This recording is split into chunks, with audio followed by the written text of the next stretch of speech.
Welcome to Rise On, a channel built for minds that refuse to be average.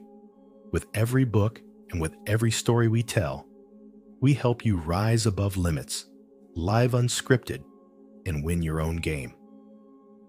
There are two kinds of people in this world: those who keep chasing happiness and those who finally decide to build it. If you've ever laid in bed at night, wondering, is this all there is?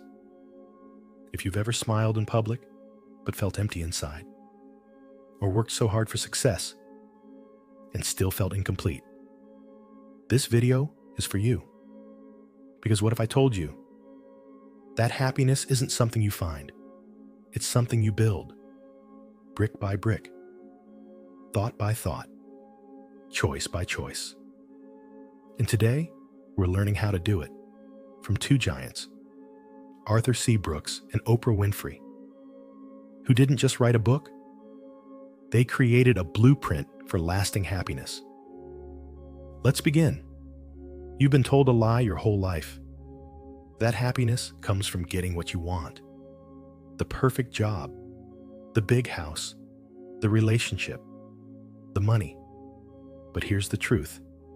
Happiness doesn't come from having more. It comes from wanting less of the wrong things and building more of the right ones internally. Arthur C. Brooks puts it beautifully.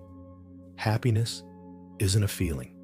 It's a direction, not a moment, but a practice, a mindset, a habit. Let me tell you a true story. There was a man who spent 30 years building his empire, from poverty to millions, from doubt to domination. Everyone envied him. He had everything, except peace. One day, his daughter asked, "Dad, why are you always angry?" He didn't answer. He just sat in silence. Because in that moment, he realized he had won the world, but lost himself. That man, he could be any of us. That's why this book isn't about chasing success. It's about creating a life worth living. And to do that, we need to understand the three pillars of happiness. Arthur and Oprah break it down into three foundational pillars. First is enjoyment, not pleasure, not escape, but true presence in what you do, laughing deeply, creating something meaningful, being so immersed in the moment you forget your problems. Let's take an example. Think about a time when you lost track of time painting, writing, or helping someone. That's not pleasure. That's enjoyment, and it fuels the soul. Second is satisfaction, not the kind that fades, but the kind that comes from earned success, from discipline, from doing what's hard and growing through it. Here is the amazing story so that you can relate. A young woman once told Oprah, "I thought I wanted fame, but what I really wanted was to be seen." Real satisfaction doesn't come from applause. It comes from living a life that's true to you. Third is meaning. This is the deepest layer, a sense that your life matters, that you're contributing something bigger than yourself. Arthur says, people don't die of hardship. They die of not having a reason to live through it. Ask yourself right now, what are you living for? What would you suffer for gladly because it's worth it? These three pillars, enjoyment, satisfaction, and meaning, are the foundation of a truly happy life. And guess what? You can build them, no matter where you're starting from. But here's the catch. You can't build a joyful life with a broken emotional blueprint. Let's get real. Most people live in a cycle of overthinking, comparing, regretting, and fearing the future. You can't grow in joy while drowning in these emotions. Oprah shares how she battled deep insecurity even after becoming one of the most powerful women in the world. She said, "The question that haunted me was, am I enough?" And the answer didn't come from the world. It came from me. when I finally started doing the inner work. So, here the author gives us a formula. Pain times reflection equals progress. Pain alone won't make you stronger. Only reflecting on that pain, owning it, understanding it will. Let's take an example. James, a 27 years old guy, depressed, stuck in a job he hates, constantly scrolling social media. He compares his life to influencers, friends, even strangers. He feels like a failure. Until one night, he watches a TED Talk where the speaker says, "You can't hate your way into a better life. You have to build your way into one." That one sentence hit him. He started small. 10 minutes of journaling every morning. One walk outside daily. Saying thank you before sleeping. That's it. No magic. No major transformation. But after 6 months, his life felt lighter. Not because the world changed, but because he did. That's what this book teaches. Not fake positivity, but real transformation through small, consistent steps. Here are 5 practical tools from the book that can change your life starting today. First is stop emotional contagion. It means you absorb emotions like sponges. You spend your day around negative people. You carry their pain. Arthur says, don't just choose your environment. Choose what emotions you allow to live in your mind. Do this. Create a boundary around toxic conversations. Not everyone deserves access to your peace. Second is, schedule your joy. Sounds strange? It's powerful. We plan work, chores, bills, but not joy. Do this. Every week, plan something that gives you real enjoyment. A hike, a book, a conversation with someone who fills you up. Third is, serve someone. Arthur says, want meaning? Serve. Want to escape loneliness? Serve. Oprah says, the fastest way out of pain is to help someone else through theirs. They say do this. Each week, find one small way to give, no matter how small. Kindness builds meaning. Just like us, every week we give. Wisdom, hope, and the push you need to rise. Subscribe, not for us, but for the version of you waiting to be unleashed. Because kindness costs nothing, but its value is priceless. Fourth is, reroute your inner voice. You're not your thoughts, you're the observer of your thoughts. For yourself, do this. Catch every, I'm not good enough, and replace it with, I'm growing. I'm learning. I'm enough for this moment. It's not fake. It's training. So the fifth is, gratitude isn't a feeling, it's a practice. Happy people aren't grateful. Grateful people become happy. Do this. Write down 3 things daily you're thankful for. Do it for 30 days. Watch your life shift. Follow all these 5 tools to change your life. Arthur says, you don't get the life you wish for. You get the life you build. He said, building is hard. It's uncomfortable. It takes time. It's not Instagrammable. But when the world is sleeping and you feel peace inside, that's when you'll know it was worth it. You don't need the perfect job. You don't need everyone to like you. You don't need 1 million followers. You just need one decision to stop waiting for life to happen and start building it. And if you do that, not only will you be happier, you'll inspire everyone around you to rise too. Because that's what this world needs more of. Builders of better lives. Arthur introduces what he calls the 4 happiness.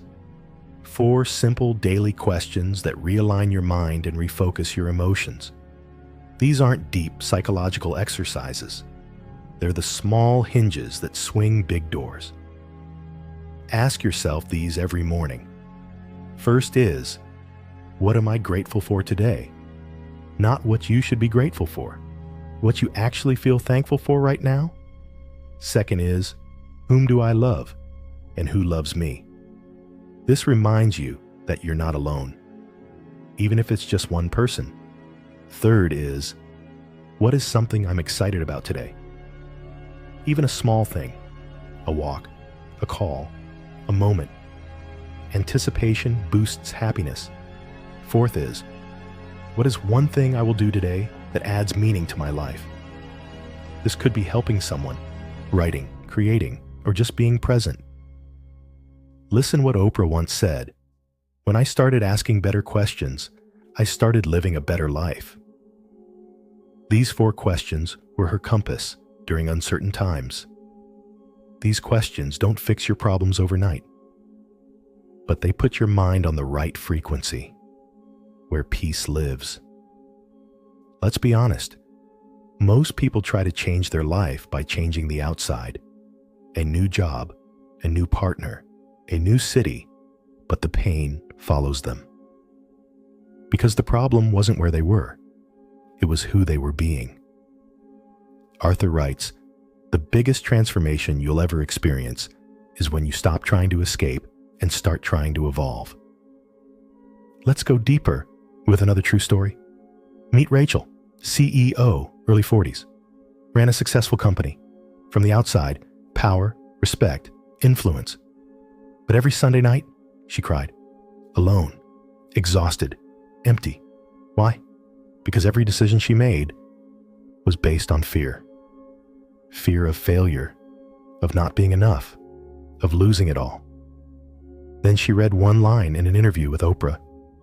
"There's no success without surrender." And she broke down. She finally left the position.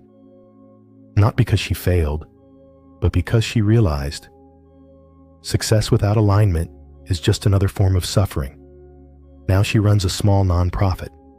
Less income, but more meaning, more peace, and more smiles. And that is real success. Arthur says, here are some myths we all need to kill. It's too late. Too late to heal. Too late to dream. Too late to be happy. But Arthur's research proves happiness has nothing to do with age and everything to do with habits. Studies show people who create a life of purpose after 50 are more satisfied than most 25-year-olds. People who failed in relationships can still build deep, joyful love in later years. Oprah says, you can begin again. Every sunrise is proof of that. So if you've made mistakes, if your past is messy, welcome. That just means you're human. But the choice? That's yours. And it's still in your hands. Life doesn't wait for you to feel ready.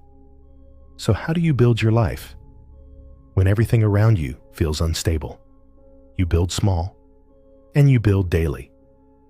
Here's the Arthur's 3-step approach. First is micro goals. Set one win per day, just one. Second is micro joy. Do one thing that lights you up, even for 5 minutes. Third is micro growth. Learn one small thing daily. A quote, a habit, a shift in mindset.